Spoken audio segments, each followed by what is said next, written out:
자, 그러면 사림 성장과 정치 이상 관련된 내용을 볼게요.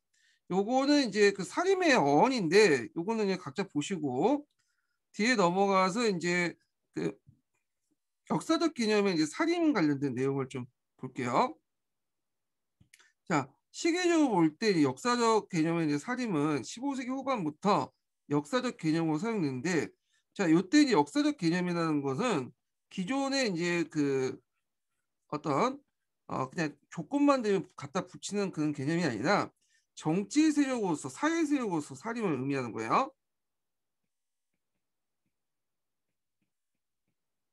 홍구와 대립하는 정치 세력과 살림 세력으로서 사용했던 것이 15세기 후반부터 이제 누구와 대립하는 과정에서 그다음에 홍구 세력과 대립하는 과정에서 그 정권에서 소외됐던 그 지방을 근거로 했던 사람들이 이제 뭐냐면 살인들이 등장을 하기 시작한 거죠.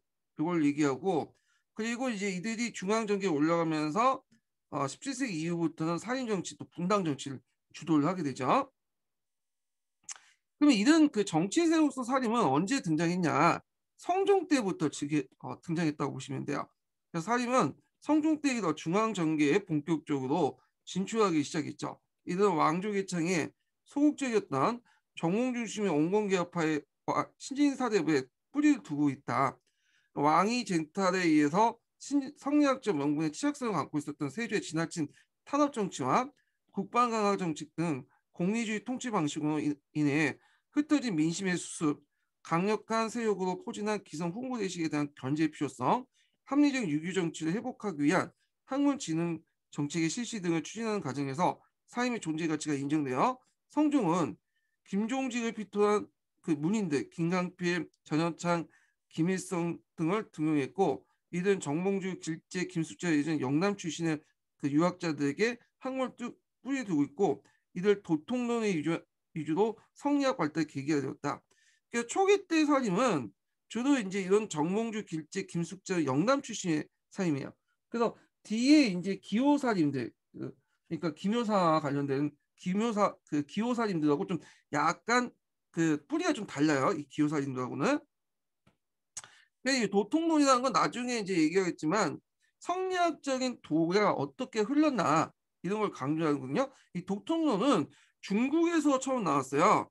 여러분들 이제 중국사 할 때 그 제가 얘기는 하겠지만 이 중국에서도 이제 유학의 어떤 도의 흐름을 강조하죠. 그래갖고 이제 보통 한당 유학은 도가 아니고 공자, 맹자 이렇게 있다가 그다음 정의, 정호 형제 뭐 이렇게 공자, 맹자 건너뛰고 나서 송악 이렇게 건너뛰게 되죠. 요게 이제 정통이다. 유학의 독통로. 그래서 그 당시 이제 한유 유종원이 처음 제시하고 정의, 정호 형제가 도통론을 이제 제시하면서 유학의 어떤 근본, 유학의 정통을 세우려고 했던 학문적 정통을 세웠던 게 도통론인데 이 도통론이 우리나라에도 건너온 거야. 그래서 이때 영남 그 유학자들이 정몽주, 길재, 김숙자 이런 중심으로 해서 도통령을 세우게 되죠. 물론 뒤에 이제 조광조나 이런 사람도 이제 포함되지만 아직까지는 조광조 이전이니까. 하여튼 초기 때 진출했던 그 살인들 영남 출신의 영남 살인들이었고 이들은 이제 주로 어디에 진출했냐면 삼사에 진출했어요. 삼사. 예. 그러니까 언간직이죠. 삼사는 왕과 문무백관의 잘잘못에 대한 간쟁과 농박을 하고 경영을 담당한 기관으로서 여기에 진출했던 활동한 사림은 자연스럽게 홍구에 대응하는 하나의 정치 세력이 형성되었다. 당시 사림이 요순 3대 왕도 정치에 비추어 제기했던 정치적 쟁점은 세조 때 굴절된 유정치 회복과 그러니까 세조 때 이제 많은 쿠데타를 일으키고 많은 사람을 죽이고 등장했잖아요. 그리고 세조는 성리학보다는 불교를 강조했죠. 그러니까 이제 이 세조의 정치가 이제 잘못됐다고 이제 인식한 거야. 그들 기준에 볼 때는. 그래서 그 유교 정치 회복과 세조 이후부터 형성된 홍보대식이 자행된 비대행이었다. 따라서 사림은 왕에 의해 주도된 영토 확장 등의 지나친 부국 강경책, 내수사에 대한 왕실 재산 축적. 이 내수사는 왕의 재산을 그러니까 왕실의 재산을 관리하는 곳이거든요. 원칙적으로 왕은 재산을 가질 수가 없어요. 예. 왜냐하면 왕이 재산을 가지면 이게 제대로 운영이 안 되겠죠. 나라가. 근데 이건 원칙일 뿐이고 실제로 왕과 왕신 개인 재산 가지고 있었어요. 그래서 이걸 내수사를 통해서 관리를 했거든요. 특히 세조 때 요 내수사를 통해서 많은 왕실 재산을 축적을 했어. 그래서 이제 내수사에 이제 한관들이 있어요. 이 한관들을 풀어가지고 땅을 빼앗거나 여러 가지 먹먹을 해갖고 왕실 재산을 축적했고 그것 때문에 여러 가지 폐단이 불려일으켰어요. 예. 그 다음에 세조 때 또 문제점이 이제 불교 행사가 많았다는 거죠. 불교 사찰 중건 이런 사업가 부역동원 건세를 이용한 홍보 대신대 토지나 노비 등 무리한 재산 축적 등을 집중적으로 비판했다는 거죠. 자, 그래서 이제 중앙정계에서도 이렇게 비판한 반면에 지방에서도 이런 이제 향소 지휘층에 이제 있으면서 지방의 사람들은 항촌사의 안전과 지배층의 계급적 우위를 확보하기 위해서 유황소 복리과 사창제, 향산의 항음주의 실시를 주장했다. 사창제는 요거는 이제 앞에서 언급한 국가 중심의 사창이 아니었죠. 그거는 민간 중심, 산림 중심의 사창을 얘기한 거야. 사창제는 민간이 중심이 되어 빈민 구제체로서 국가 주체가 된 정부 곡식으로 운영된 의창과 성격이 달랐고 항사와 항음주제는 모두 주나라의 주대의 기운을 둔 제로서 항사 지방의 군영에서 봄과 가을에 항민이 모여서 한속을 하면서 도덕심을 키우고 군사훈련을 겸하는 제고 그 항암주제는 항민들이 모여서 일정한 규모 속에 술을 마시며 예법을 기는 제인데 이 항사와 항암주제는 같이 이루어졌다고 보시면 돼요. 원래 할이라는 것은 그 하였을 때 마음에 잔념이 많으면 여러 가지 생각 때문에 화살을 정확히 쏠 수 없죠. 그러니까 마음의 수양을 어느 정도 닦은 사람이 할을 쏴야지 정확한 간역을 맞출 수 있어. 예. 그래서 이거 항사를 통해서 마음의 수양을 닦는 거야. 성리학적 교화를 같이 하는 거죠. 항암주제는 술을 마시면서 이제 하는 거죠. 술 마시면서 술을 어른한테 배운다는 말 있잖아요. 예. 그래서 술을 마시면서 술 마실 때 이제 여러 가지 예의를 찾아가면서 마시는 그런 걸로 항암주되는데 이 항사와 항암주가 같이 이루어졌어요. 술을 마시고 그 멍한 상태에서도 마음을 바로잡고 화살을 쏘는 그런 행위를 하려고 했던 거죠. 그러니까 이걸 통해서 어떤 이제 그 교화, 마음의 수양 이런 것들을 이제 하는 거야. 그래서 이 항상주를 어디에서 유치하려고 했냐면 처음에는 유황소에서 하려고 했죠. 근데 이 유황소가 이제 누구한테 넘어가요? 예, 기껏 복립시켜 놨더니 그 홍보색들이 넘어가잖아요. 그러니까 그냥 한약을 만들어서 이제 거기에서 이제 약 해가지고 여기에서 이제 같이 하려고 했는데 일단 이제 뭐 한약을 하려면 이제 장소가 필요하잖아. 그래서 나중에 유황소가 홍보색들 다 쫓아내고 유황소를 항총을 바꾼 다음에 여기에서 이제 항산화 항운주를 개최를 하게 돼요. 예. 자, 그래서 이제 이렇게 이제 있고 그 다음에 사화살인은 좀 이따가 이제 읽고 이제 할게요. 이 부분은 예. 요건 공론정치 분당정치인데 요거는 이제 뒤에 이제 내용이니까 이제 보고 그 다음에 그 다시 한국사 통도로 넘어가세요.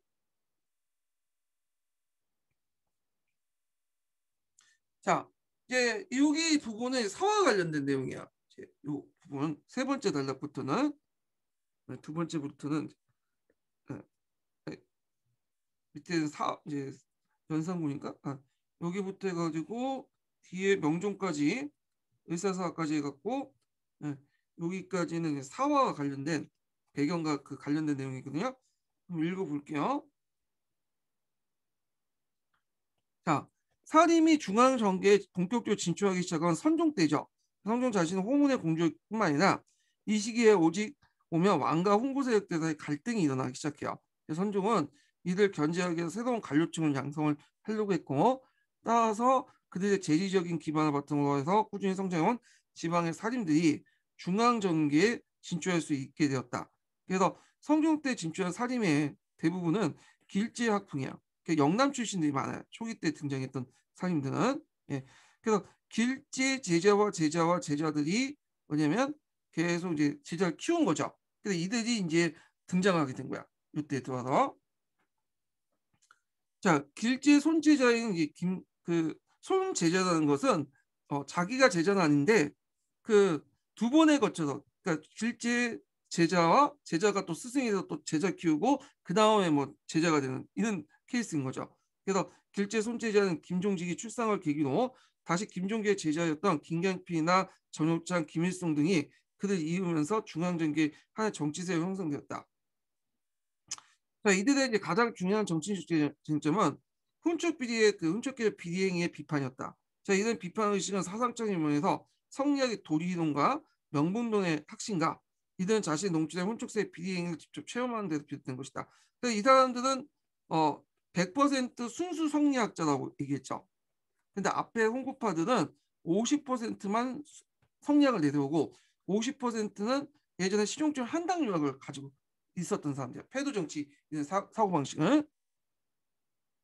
이들은 주로 언간직을 차지하고 홍구 대식들을 공격했는데, 자, 이에 이제 수세에 처한 훈촉 계열 측에서는 살인에 대한 정치적 보복을 올리는데 이게 사야 사.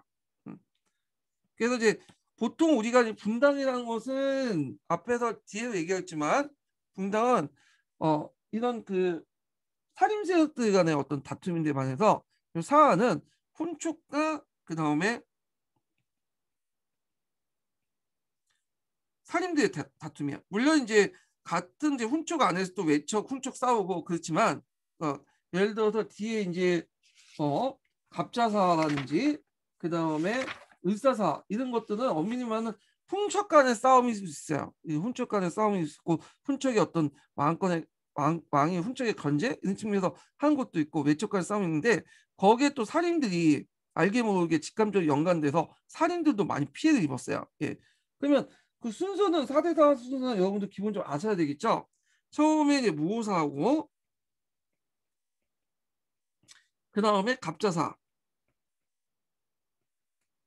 그 다음에 중종 반정이 일어나서 이제 조광적 개혁을 일어나는데 이때 이제 일어났던 게 기묘사 그 다음에 을사사 이렇게 네가 볼 수가 있겠죠.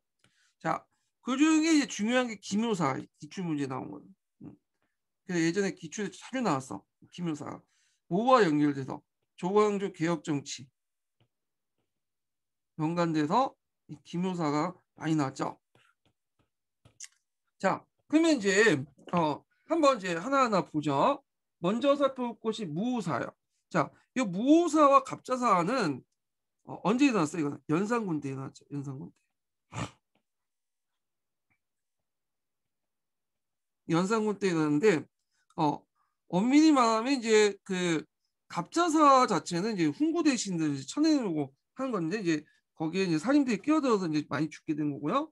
그 연산군 때 이게 무오사와 갑자사가 많이 왜 일어났냐? 그건 뭐냐면 연산군 입장 올 때는 뭐 살인이든 훈구든 별로 안 좋아했어. 특히 이제 살인도 별로 특히 안 좋아했죠 얘들. 왜냐면 이거 다 신권을 대변하는 사람들이야. 그래서 이 사람들 입장 올 때는 이거 신권들이 뭐 강하면 왕권이 약해진다는 거야. 그러니까 마음에 안 들었던 거죠. 예. 그래서 이 사람이 항상 하는 얘기가 능상이죠, 능상. 예. 능상은 상은 뭐야? 군주를 얘기하죠. 군주 왕. 그래서 왕을 능멸한다. 신하가 어디 감히 왕을 능멸한다면서 막 그 신하들 비판하면 능상의 제도 해갖고 많이 죽였거든요. 그래갖고 이 사람은 이제 자기 아버지인 성종 때 그 분위기들, 그러니까 왕도 정치를 추구하고 뭐 공치주의 추구하는 그런 것들, 또 살인들의 목소리, 비판의 목소리 용납하는 그런 분위기가 싫었던 거야. 그래서 초창기 때는 좀 참고 지냈다가 자기가 어느 정도 이제 왕을 좀 해먹고 이제 기반이 생기니까 이제 살인 쳐놓고 홍보도 쳐놓고 하면서 지 혼자 해먹으려고 했던 거죠. 그러다 보니까 나중에 이제 쿠데타가 일어나고 심지어는 자기 이제 측근세력들에서 뭐냐면 죽게 되잖아. 그러니까 반정이 일어나잖아요. 예. 그때 이제 홍보 세력들도 이제 주도를 했고 반정을 일으키고. 그러니까 연산군은 홍구등 사진으로 다 뭐냐면 쳐내려고 했던 사람이다. 이렇게 기억을 해두시면 돼요. 먼저 이제 공격했던 사람들이 이제 살인 세력들이죠. 이게 이제 살인 세력을 쳐내기 위해서 했던 것이 무오사야. 예. 그때 이제 살인파에 대해서 안 좋은 감정이 있었는데 성종 때까지는 살인들의 비판 소리를 좀 들어줬어요. 성종이. 성종이 이제 연산과 맞짱을 시를 좋아했고 여자를 좋아했는데 그리고 이런 것도 막 비판해도 받아들이고 성종이 잠깐 취미생활로 매를 키웠는데 그것도 이제 비판은 또 받아들이고. 자, 이런 분위기가 강해군까지 간 거야. 강해군. 아니, 강해군. 연산군까지. 그러니까 연산군도 그 아버지 피를 이어받은지 몰라도 막 시 좋아하고 여자 좋아하고 그랬거든요. 예. 그러니까 이제 또 뭐 그 도교 행사도 하고. 그러니까 이제 막 그 살인파들 볼 때는 이게 정치적으로 올바르지 못한 거야. 그러니까 이제 막 연산군을 막 비판하게 되는 거죠. 그러니까 이제 연산군이 이걸 못마땅하게 생각한 거야. 거기에다 이제 훈고 대신들도 그 살인에 대한 반감이 또 같이 있었죠. 이게 결합이 된 거죠. 어떤 식으로 결합된 연산군이 훈축기어된 이제 김종직이 지금 사초 조의제문 때문에 이제 그걸 트집 잡아서 박해를 가했는데 이때 이제 김일성 등 그 신진 관료들이 사형 유배 파직을 당하고 소수만 정계에 남게 됐어요. 이게 무오년에 일어난 무사라고 하죠. 예. 그래서 이제 여기에서 이제 사에서 눈여올 때 뭐냐면 보통 이게 선비사자를 쓰잖아요. 예, 선비사자를 쓰는데 요거는 뭐야? 역사사자를 써요. 왜냐면 사초 때문에 일어났기 때문에요. 예. 그럼 이걸 좀 얘기를 해보면 자, 이때 이제 그 연산군 초기 때요. 이제 연산군이 즉위하니까 이제 보통 그 앞에 왕의 그 실록을 쓰잖아요. 연산군 때도 성종실록을 이제 집필했어요. 그래갖고 이제 그때 그 성종실록을 집필할 때 그 뭘 가지고 나오면 사초를 이제 수집을 해요. 사초를. 근데 이제 사초 내용 중에 김일성의 그 스승이었던 김종직이 사초가 있었어요. 김종직의 조의제문이라는 사초가 있었는데 이 조의제문은 뭐냐 이 조의제문은 의제죠. 의제를 추모한다는 뜻이야. 그러니까 의제는 초나라 해왕이야. 이 해왕인데 이게 왜 그러냐면 원래 이제 유방하고 항우가 일어날 때 그 봉기할 때 초나라 지역에서 일어났거든요. 예. 그래서 그때 이제 내웠던 이제 초나라에서 일어났기 때문에 초왕의 후손을 찾으려고 했어. 그래서 그때 그 목동을 냈던 어린 초왕의 후손을 찾아가지고 이 사람을 유방과 항우가 해왕으로 삼았던 거야. 예. 그래서 이제 의제라고 하죠, 이 사람을. 예. 그래서 이제 해왕을 삼고 이 사람을 이제 내세우고 했는데 나중에 이제 힘이 강해진 이제 항우가 해왕이 필요 없으니까 이 사람을 물에 빠뜨려서 죽인 거야. 그래갖고 이제 요 그 내용이 있는데 역사책에 그래서 이 해왕이 그 당시 항우한테 억울하게 죽은 내용에 대해서 제문을 올린다는 거야. 예, 의뢰의 말씀을 드린다 하면서 올려놨는데 자 이걸 그대로 이제 김종직이 그 사초 내용을 조의제문 사초 내용을 거기에 성종실록에 적어놓은 거죠. 그러니까 이걸 이제 누가 본 거야? 조광조가 그 소문을 듣고 쭉 달려가서 요걸 이제 해석을 해준 거지. 그 연산군한테. 요때 이제 뭐냐면 이건 항우가 천하를 얻으려고 의제를 죽인 것은 그 당시 수양대군이 단종을 죽인 거와 빗대서 말한 거다. 그래서 항우를 수양대군, 그 다음에 억울하게 죽은 의제를 문종이 아니라 단종으로 이렇게 비유를 해갖고 이제 얘기를 하니까 요게 열받아 갖고 이제 뭐냐면 연산군이 이제 김일성을 비롯한 그 제자들죠. 김종직 제자. 김종직 그때 죽었으니까 다수의 이제 신진 관료들 잡아다가 사형시키고 유배하고 파직을 시켰어요. 그리고 그 죽은 김종직도 부관 참시를 시켰죠. 예. 그래갖고 그때 이제 그 결과 이제 영남사림들이 몰락을 했고 그다음에 항사의 항원주의를 주관했던 기구도 다 혁파가 됐고요. 예. 자, 그래서 이제 이렇게 해서 이제 뭐냐면 왕권과 홍목파들의 결합을 통해서 살인들 쳐낸 거야. 예. 그러면 이제 아까 얘기했지만 연산군이 훈고에 대해서 좋은 생각을 갖고 있지 않다고 했죠. 일단 동맹은 했지만 살인파를 몰아낸 다음에 또 훈쪽 계열을 쳐내려고 해요. 예. 그래서 이제 이걸 뭘 위해 연산군은 이제 그 어머니가 누구예요? 패비 윤 씨잖아요. 그래서 패비 윤 씨 사건을 이제 키워가지고 그 자기한테 반대했던 훈쪽 세력을 몰아내기 시작해요. 이게 이제 뭐냐면 갑자사죠. 갑자사. 그래서 이제 그 당시 그 불경죄 능상이라는 이름으로 그 당시 어떻게 감히 우리 어머니를 죽일 수 있냐. 그래서 그 패비 윤 씨와 관련된 사람들을 다 죽이죠. 그리고 또 그 죽었던 사람도 끄집어내서 또 부관 참시하고, 예. 그래서 이제 한 명에도 그때 목이 잘리고 시체 상태에서 죽었잖아요. 한 명에도 목이 잘리고 그다음 부관 참시하고 정창손도 부관 참시하고. 근데 이제 왜 이게 사하라고 하냐면 이때 살인들도 거기 연루된 사람들이 좀 있었나 봐요. 적지 않아 갖고 사하라고 부르게 돼요. 예. 하여튼 이렇게 해서 이제 이런 갑자사고, 그러니까 이제 그 옆에 있었던 이제 홍구세력들이나 그 측근세력들도, 연산군 측근세력들도 언제 자기가 또 죽을지도 모르잖아. 그래서 연산군 총신들, 측근세력들 중심으로 해갖고 일어난 것이 중종반정이야. 예, 중종반정.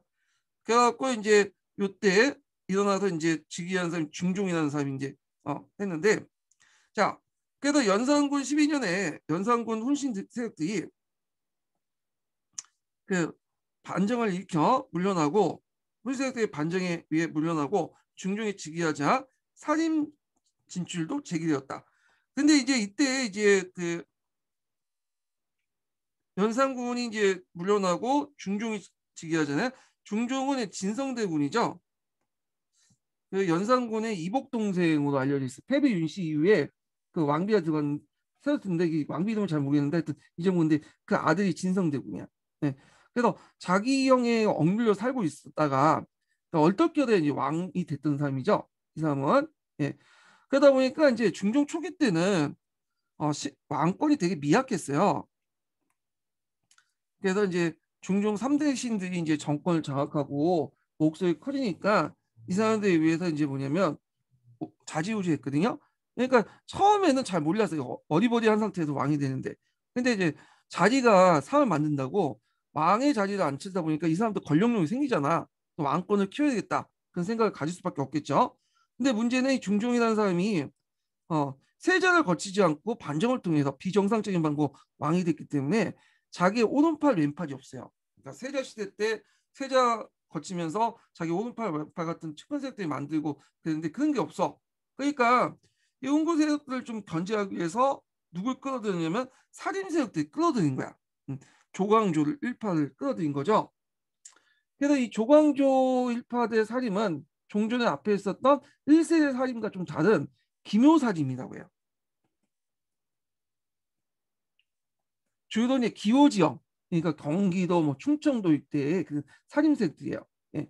그래서 이 세력들을 이용해 가지고 누굴 견제시키려고 했냐면 홍보 세력을 견제시키고 있고 그런 것들 이제 하려고 했죠. 그래서 전대에 물려진 정치 질서를 바로잡고 연산국 때 정치 질서 바로잡고 유교 정치를 회복하려고 했고, 그리고 이에 따라 살인을 등용하려고 했다. 그리고 여기 플러스 뭐냐면 홍보 대신을 견제시키는 그런 목적이 있었죠.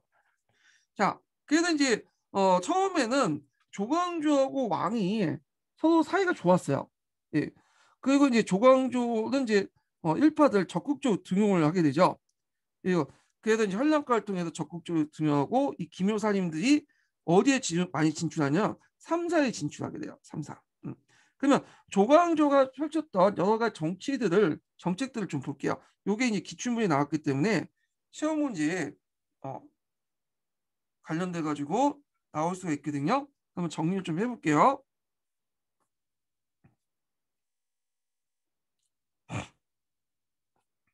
자, 기묘사를 보죠. 자, 여기 보면 삶의 등용 배경을 보면 홍고세의 견제와 유교 도덕 정치 회복을 통해 정치 질서를 기반하는, 왜냐하면 연산군 때 개판을 쳐놨잖아요. 예, 유교 정치가 완전 바닥을 쳤죠. 이런 것과 연결시켜 보시면 돼요. 그래서 조광조 등 기묘사님들 대거 등용했다. 환란가를 통해서. 환란가는 일종의 추천제예요. 추천제고, 예, 추천 청거제라고 보시면 돼요. 그래서 이제 그 기호는 그 전환시대 때 그 한무제 때부터 출발하죠. 그래서 나라의 어떤 지진이나 일식, 월식들이 있을 때 이런 것들을 막기 위해서 대책을 논하기 위해서 그 당시 환란가를 실시해서 그런 것들 대비하는 그런 이제 인재를 뽑는 시험이 환란가인데, 환란가는 이제 크게 청거를 받아요. 청거. 청거 1단계 받고 이들 안에서 이제 2단계 시험을 봐. 예, 시험을 보는데 시험은 경학을 중심으로 보죠. 시나 부나 이런 걸 보는 게 아니라 경학을 중심으로 봐요. 2단계야. 근데 이미 청구하는 단계부터 상당수 거의 뭐냐면 거의 7, 80%가 다는 아니지만 조광조 일파로 채워져 있기 때문에 여기에서 시험에서 들어간 사람들, 합격한 사람들 거의 대부분 조광조 일파들이라고 보시면 돼요.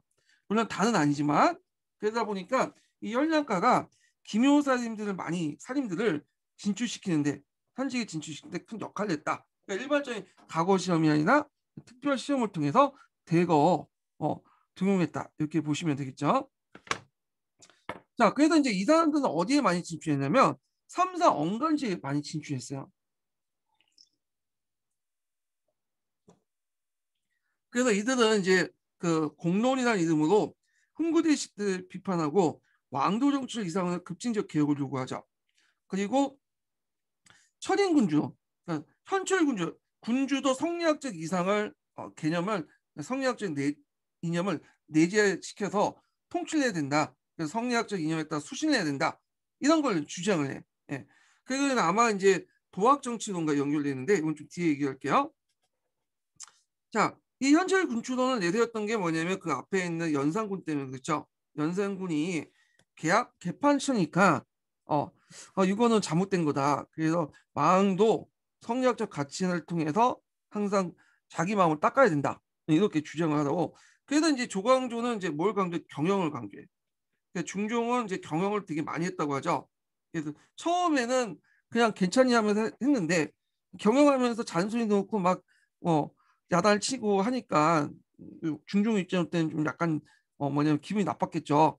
예, 자기는 왕이고 어떻게 그 왜 그쪽은 신한데 그렇게 할 수 있냐?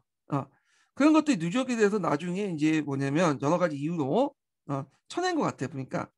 그래서 그때 이제 조광조가 강조했던 건 도학 정치를 강조해요. 도학 정치. 이 도학 정치란 뭐냐면 성리학의 명분에 맞는 정치를 해요.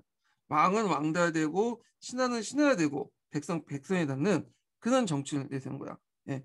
그래서 이제 이런 그 도학 정치 이런 것들을 강조했다. 음. 그래서 이걸 봤던 성리학적 이상주의, 세상의 상태 이런 걸 지치주의라고 해요. 성리학적인 어떤 이상주의를 도당한 그런 것을 지치주의라고 하는데 자, 이 도학 정치 사상 관련된 내용은 예전에 한번 시험 문제 나왔어요. 예. 그래서 요거 예전에 나왔으니까 기억을 해두세요. 예. 기초가 관련돼 갖고 이렇게 나왔다. 그래서 그 내용을 보시면 되고요. 자, 그래서 이제 성리학을 바탕으로 왕도 사상을 재해석해서 상강오륜의 윤리도덕을 온전하게 신앙을 기본 내용에서 군주를 비롯한 지배층의 도덕적 책임의식을 나가서 인민의 자발적 명분론 질서를 따져가는 거예요. 그래서 군주가 군주다워야지 하고 그다음에 신하가 신하다워야 되는데 그 군주가 군주다우고 신하가 신하다우려면 뭐가 필요한 거야? 성리학적인 어떤 수양이 필요한 거야.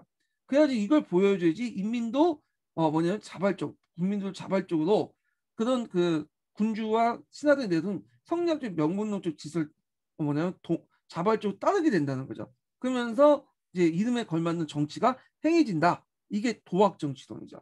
예. 그래서 이 도학 정치론이 예전에 한번 시험 문제 나왔기 때문에 기억을 해두시고 그 도학 정치론이 나타나는 배경은 그 앞에 연산군이 완전 개판을 쳐놨기 때문에 그렇다. 이런 것도 같이 기억을 해두시면 될 것 같아요. 그래서 이제 기출문제 나왔으니까 파악을 해두세요.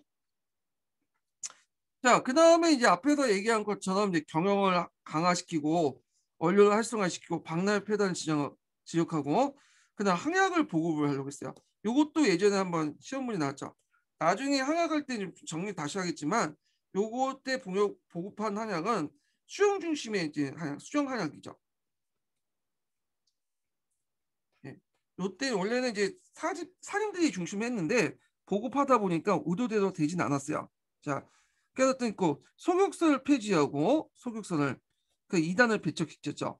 그래서 이제 정몽주, 김기익비, 정영찬 같은 문무 배양을 하고 내수사 장리를 폐지시키고 주자간의 소학을 보급했다. 자, 이런 것들은 성리학적 질서 보급과 연결돼 있다. 이렇게 좀 기억을 해두시면 될 것 같아요. 요거 관련돼서 성리학적 유교 질서 보급에 어떤 조치를 취했는가? 요것도 예전에 기출문이 나왔죠. 자, 그 다음에 토지제도를 이제 둬서 제한해서 군전제, 한전제 실시를 통해 토지 집중을 완화를 했는데 그러니까 제한만 했다고 보시면 돼요. 실시보다는. 예. 그런데 이제 제일 이제 부닥친 게 이제 뭐냐면 이윤 삭제 문제죠. 그래서 중종 반정에서 너무 공을 부풀려서 받은 사람이 있다. 공이 없는데도 받은 사람이 있다. 그 다시 이제 이걸 평가해 갖고 공이 부풀려서 받은 사람들 1등 공신을 받은 사람은 2등 공신을 하고 그다음에 공이 없는데도 공식 책봉을 했던 사람을 자기들 이제 책봉을 거둬야 된다. 이런 논리를 하게 돼요. 자, 이런 주장을 하게 되고 그런 것들이 혼신들의 반발을 불러일으킨 거야. 왜냐하면 요거는 공신 책봉도 있지만 공신을 다시 만약에 강등되거나 박탈당하면 공신지위로 박탈하면 자기가 가지고 있는 노비라는 토지를 다 뭐냐면 토해내야 돼. 자, 그럼 혼신이 가만히 있겠어요? 그래서 이제 그 당시 반정 상공신은 죽었지만 그 후예들이 들고 일어난 거야. 그래서 이제 기묘사가 이제 발생을 했죠. 근데 이 기묘사의 그를 일으킨 주체에 대해서 두 가지 서 있어요. 중종이 일으켰다. 기록에 보면 중종이 몰래 이제 그 홍보대식에게 밀지를 주면서 군대를 이끌고 와서 어 이제 내부적 쿠데타를 일으켜가지고 뭐라 할까요? 살림 세력들을 이제 쳐냈다는 건데, 근데 기록이 좀 약간 의심스러운 게 뭐냐면 중종이 굳이 그렇게 할 필요가 있냐 밀지를 주면서. 예. 왜냐하면 이제 공식적으로 칙령을 내갖고 교주를 내갖고 쳐내면 되지. 왜냐하면 삼사들은 군사권이 없었어요. 언론만 원간 세력이기 때문에 그냥 중종이 마음에 안 드는 교직을 내갖고 쳐내면 되거든요. 근데 밤에 뭐냐면 밀지를 내갖고 군대를 동원해갖고 살림 세력들을 불려내갖고 이제 체포를 하고 승정원까지 쳐내고 자기 이제 그 승정원도 살림 세력이니까 자 그래갖고 도승지나 도승자 승지세력도 쳐내갖고 이제 도승자 승지를 바꿔가면서 그렇게 할 필요 있냐. 그래서 오히려 중종보다는 이 당시 홍구 세력들 반정을 참여했던 홍구 세력들이 주도를 했을 것이다. 무인 세력들이. 근데 이제 자신들이 이제 하면 일종의 명분이 안 쓰잖아요. 그러니까 이제 중종을 위협을 해가지고 그냥 왕의 교지단 명령 빌미로 해갖고 교지도 이름으로 해갖고 이들 이제 살인파들을 숙청했을 것이다. 이런 두 가지 관점이 있어요. 근데 뭐 책에서는 이렇게 이제 뭐 단체에서는 다 중종이 중도도 해서 했다니까 이제 중종을 좀 알아주시고 홍보색이 왕을 위협해서 했다는 관점도 있다는 거 이렇게 이제 좀 기억을 해주시면 될 것 같아요. 그래갖고 이제 기묘사가 일어났고 그래서 이제 이때 내었던 포괄적 이유는 분당을 결성했다는 거예요. 이거 좀 기억을 해주세요. 이거 예전에 그 요거와 관련이 없지만 분당간 할 때 관련된 데서 기출문제 나왔어요. 요거. 그래서 이때까지는 분당을 되게 부정적으로 보고 있다는 걸 알 수 있죠.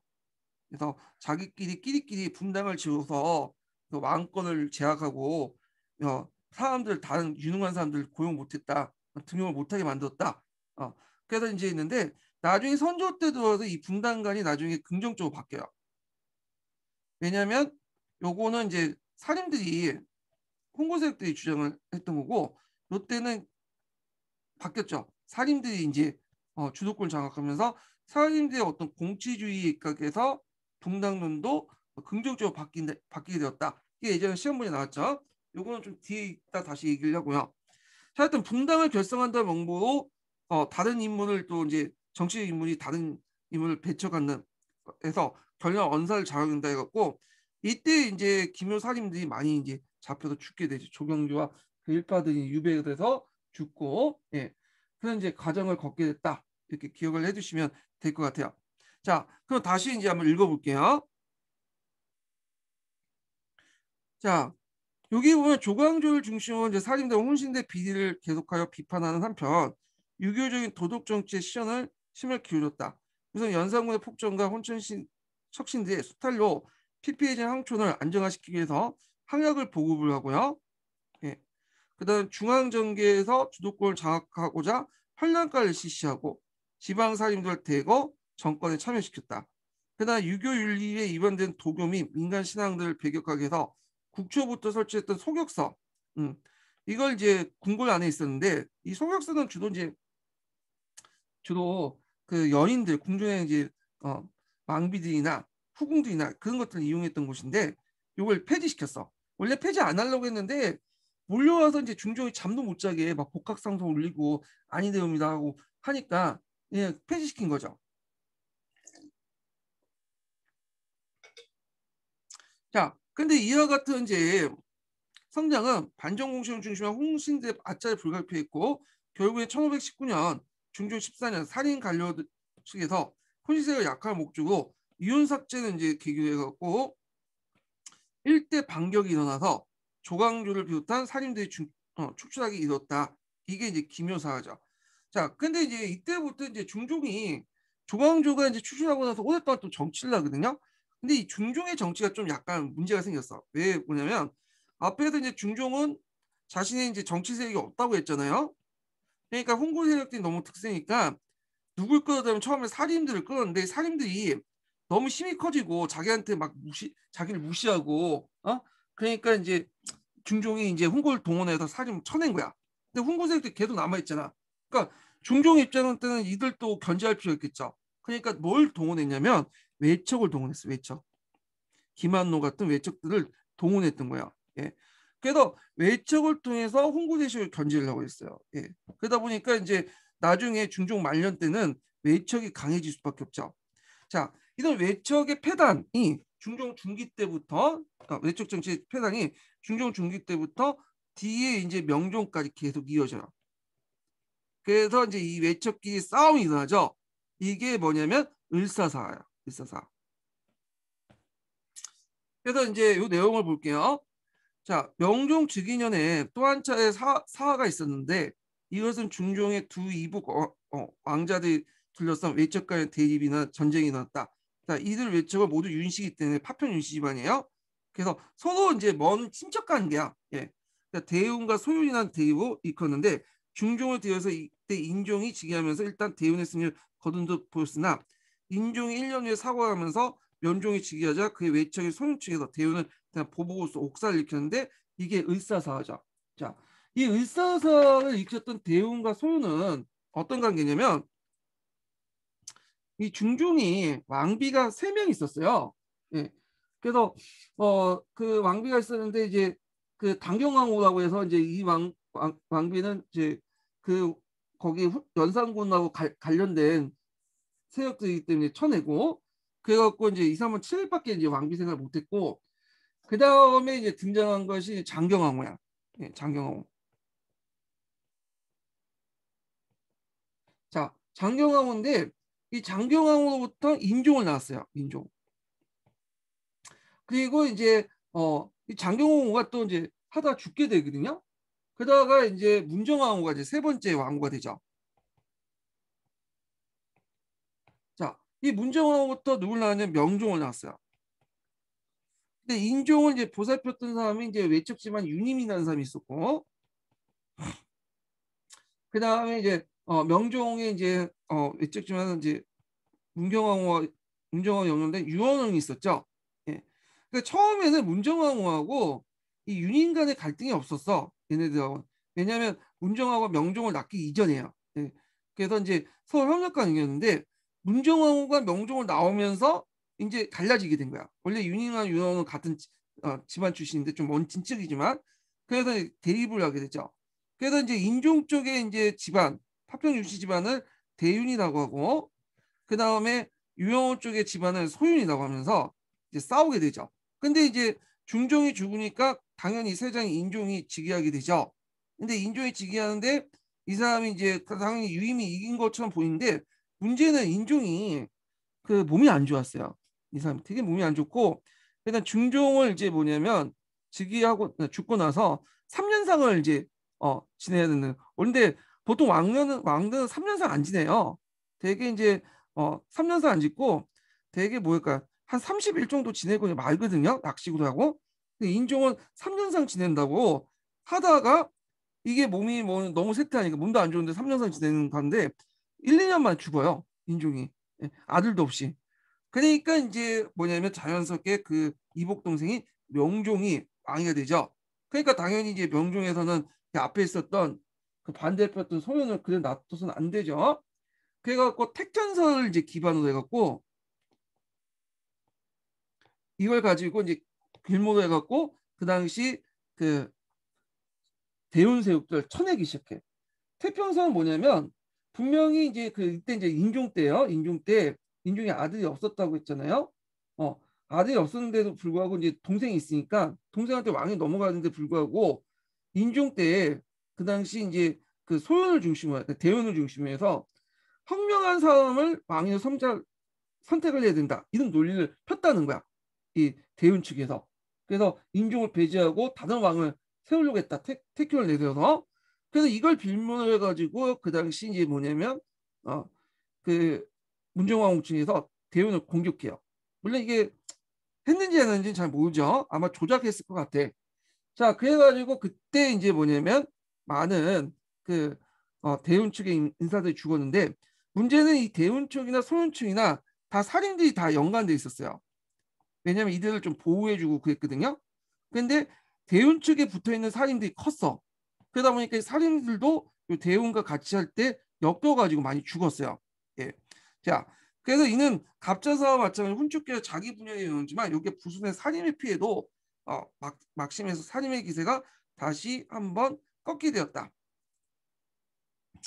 자, 하여튼 장기간에 걸쳐서 이제 간헐적으로 일어난 네 차례 사고 살인은 그때마다 큰 타격을 입었지만 그럼에도 불구하고 이들을 완전히 몰락한 건 아니다. 지방의 서원이나 한약을 기반으로 잠재적 성장을 계속해 나가고 있었고 특히 중종 때 이후에는 영남 지방뿐만 아니라 기호 지방까지 살인대 세력이 확산되었으니 이는 훈촉 계열의 어떤 이제 비리 행위가 심각해질수록 도리론에 입각한 이들 비판적 자세가 지방의 중소지층 사이에도 공감의 폭을 넓힐 수 있었기 때문이다. 그래서 앞에서 얘기했던 1세대 살인들은 영남 지역의 살인들이었죠. 근데 2세대 조광조일 때 기모 살인들 기호 지방의 살인들. 기호라는 것은 이제 그 경기 지역과 그 호서 지역, 그러니까 충청도 지역의 살인들이에요. 자, 따라서 살인의 선장은 역사적 추세였으며 의사사 이후에 이들은 다시 중앙정계에 진출했으며 특히 선조 때 들어와서 결국에 정계 주로서 위치를 차지하게 됐다. 앞에서 얘기한 거는 선조는 이제 자기가 이제 반개 출신의 왕이기 때문에 자기 정치 세력이 없다고 했죠. 그러다 보니까 살인 세력들을 이제 적극적으로 등용을 하기 시작해요. 예. 그래갖고 이제 이때부터 이제 선조 때부터 훈구에서 살인으로 완전히 바뀌게 됐다. 이렇게 기억을 해두시면 될 것 같아요. 자, 그러면 관련된 내용을 한번 그 교과서 자료에서 한번 찾아서 볼게요. 보충 자료에서. 자, 거기 무오사 관련된 내용 한번 읽어볼게요. 4페이지 한번 보세요. 같이 할 때 읽었어야 되는데 깜빡했어. 4페이지.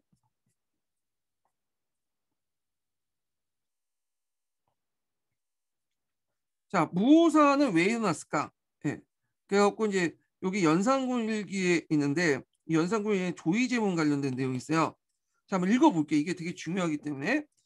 자, 김종진은 초하에 미천한 선비로 세조 시기 때 가고에 급제했다. 성종 시기에 발탁되어 경영에 두어 그 오랫동안 시중의 자리를 있었다. 현주 판사에 이로서는 은총이 온 조정에 기울게 되었는데 병원으로 물러나게 되자 선종은 소재지 관리로 하여금 특별히 미국을 내려 주독하였다. 지금 김종지의 제자 김일성이 찬수한 사초에 부도한 말로서 서왕조의 그러니까 세조 때 일이죠. 거짓으로 기록됐고 스승 김종지의 조의제물 시도도다. 예, 연산군기에 있는 내용인데 자 이것 때문에 이제 무호사가 있는데 한번 읽어볼게요. 자 조의제물 항우가 폐위한 중국의 최초의 마지막 왕이 의제 그러니까 해왕에 예도한 글이다. 이는 세조가 당종을 죽인 사실을 항우가 의제를 죽인 걸 비유해서 세조의 왕위 계승을 유교적 명분에 어긋났다고 살인의 의식이 반영된 것이다. 자, 이로 인해서 이미 죽은 김종직뿐만 아니라 많은 문인들이 피해를 입었다. 자, 그 다음에 이제 5페이지 보면 이제 그 관련된 내용이 있어요. 그러면 이게 안 알려졌으면 그만인 거죠. 근데 이걸 누가 꼽아려냐면 유자강이 꼽아낸 거야. 원래 유자강 전에 이국동이라는 사람이 그 김종직에 가서 김일성이 이제 그 당시 사관으로 그러니까 그 실록에 참가한다니까 실록 편찬에 참가했다니까 이국동이 가서 좀 약간 얘기를 해줬어. 예전에 자기가 술 먹고 그 어머니가 돌아가셨는데 기생 끼고 술 먹고 그런 사실들을 그 실록에 뭐냐면 실지 말아달라고 했는데 그걸 이제 뭐냐면 김일성이 이거 왜 그 나쁜 일을 실어야 되지 않냐. 그 이국돈에 그런 많은 행동을 적어놨어요. 자기 어머니 상 중에 뭐 술 먹고 어쩌고 어머니 상인가? 아니면 그 왕혼가 그 같은 죽을 때 그렇게 술 먹고 여자 기생 끼고 놀았다. 그걸 내용을 적어놓은 거야. 그러니까 이제 이거에 대해서 이국돈이 이제 불만을 갖고 유자강을 찾아갔죠. 그러니까 유자강은 예전부터 이제 살림 세력들을 이제 별로 안 좋게 생각했고 특히 예전에 김종직한테 모욕을 당한 사건이 있었어요. 김종직이 이제 예전에 그 지방강 갔었는데 유자강에 쓴 헌판이 있었거든요. 그 헌판을 저 유자강에 쓴 그걸 아니냐면 내리다보면서 이제 그걸 불태우고 이제 했던 사건도 있었거든요. 그때 이제 유자강은 이제 비록 풍계 높았지만 김종직이 하도 그 살인의 이제 평판이 있었고 자기 또 뭐냐면 또 이 사람이 서울 출신 아니에요. 그러다 보니까 이제 몸을 좀 낮췄죠. 그런데 이제 어디 한번 두고 보자 노리고 있었는데 때마치 이제 뭐냐면 이 사건이 터진 거야. 그래서 이걸 이제 누구한테 갖다 주냐면 그 당시 그 유자강이 이제 강에 누구야 그 소식을 듣고 이국동의 소식을 듣고 이제 이거 보면 이거 껌수 잡을 수 있겠다 해서 이국동이 이제 사초를 이제 거기다 집어넣었다 조이제문을. 그러니까 유자강이 이제 손에 넣고 와가지고 조이제문 얘기하면서 이런 식으로 해석을 한 거지. 그래서 여기에서 이건 세조를 지목한 거고 여기에서 유방은 항원 세조를 집행하고 거기에 죽은 사람은 단종이다. 봐. 이렇게 왕에게 알으니까 이게 이제 뭐 그 연산군도 한번 이제 살림들 손을 봐주려고 했는데 건수 잡은 거죠. 어디 감히 우리 증조 할아버지 놓게 하면서 이제 뭐냐면 공격에 들어간 거죠. 요 관련된 내용이야. 예, 이런 것들이. 자, 그래서 요 관련된 사료들 이제 좀 보시면 될 것 같고요. 자, 그 다음에 이제 조광조 관련된 내용을 좀 볼게요. 교과서 조광조 4페이지 앞부분을 한번 볼게요.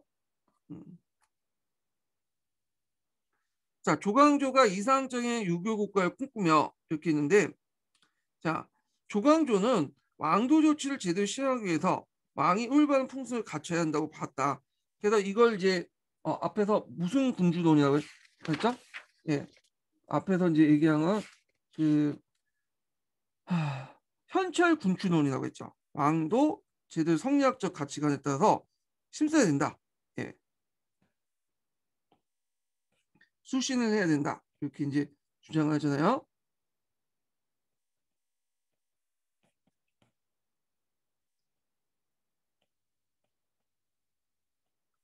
그 철인군주론을 주장해요. 현철 군주론, 그 다음에 철인군주론 이걸 주장하는데 이들 위해서 그는 왕이 국정보다 먼저 황문의 온심을 쏟아서 국왕으로서 자질을 기른다고 주장했다. 자, 이는 왕권을 강화하는 연산군의 정치를 비판하여 왕과 사대부가 함께 정치를 하려는 무슨 정치? 공치주의죠. 공치주의를 추구한다. 이렇게 보시면 돼요. 그래갖고 이게 이제 훈구파들하고 이 사림들이 국정을 운영하는 인식 자체가 좀 틀려요. 예, 훈구파들은 약간 한당 유학적인 어떤 성격을 갖고 있다고 했죠. 그래서 한당 유학에 보면 왕이 있으면 여기 신하가 있어. 예. 그리고 이제 있는데 아니 신하보다는 좀 잘못했네. 민이 있어요. 민. 그러니까 왕이 민을 통치할 때 신하는 보조적인 역할을 하는 거야. 그래서 왕은 어디에만 책임지냐면 하늘에만 책임져요. 이게 뭐냐면 청인상설아니에요. 예. 그러다 보니까 이제 신하들이 분당을 짓는 거는 이건 잘못된 거야. 이건 왕권을 위협하는 거죠. 그래서 분당제가 그 당시 상당히 큰 제목이었어요. 예, 그리고 조광조도 분당을 지었다는 이유로 명목상 처형당하죠. 근데 살인들은 공치주의를 내세웠기 때문에 이 사람들은 그 성리학에서 내세웠죠. 물론 훈구파도 성리학자지만 이들은 이제 겉만 성리학자들이고 얘네들은 완전한 성리학자들이야. 그래서 공치주의를 내서 정치라는 것은 왕이 독단하는 게 아니라 왕과 신하가 같이 해야 된다는 거예요. 사대부가. 그 같은 천리를 받은 이런 왕과 신하가 같이 정치해서 백성들 교화해야 된다는 거예요. 예. 그런 생각이기 때문에 왕과 신하가 같이 정치해야 된다는 공치주의를 내세웠고, 그러니까 신하들이 자신의 위기를 정확히 전달하기 위해서 분당을 뭐냐면 결성을 하는 것 자체는 잘못된 게 아니라는 거야. 다만 이게 중요한 게 분당 중에 진붕이 있고 진짜 분당이 있고 이붕이기 때문에 그것을 가져다는 게 중요한 거지 분당 자체가 나쁘지 않다고 주장한 거죠. 그래서 얘네들은 좀 분당에서 부정적으로 본 거고 얘네들은 긍정적으로 본 거죠. 그리고 차이 기출문이 나왔던 거죠. 예. 좀 기억을 같이 해두시면 좋을 것 같아요. 예. 자, 그래서 이제 뭐 사림 정치와 관련된 내용인데 여기 있고 뒤에 잠깐 분당 정치와 관련된 내용 볼게요. 자, 여기 보면 이제 내용을 보면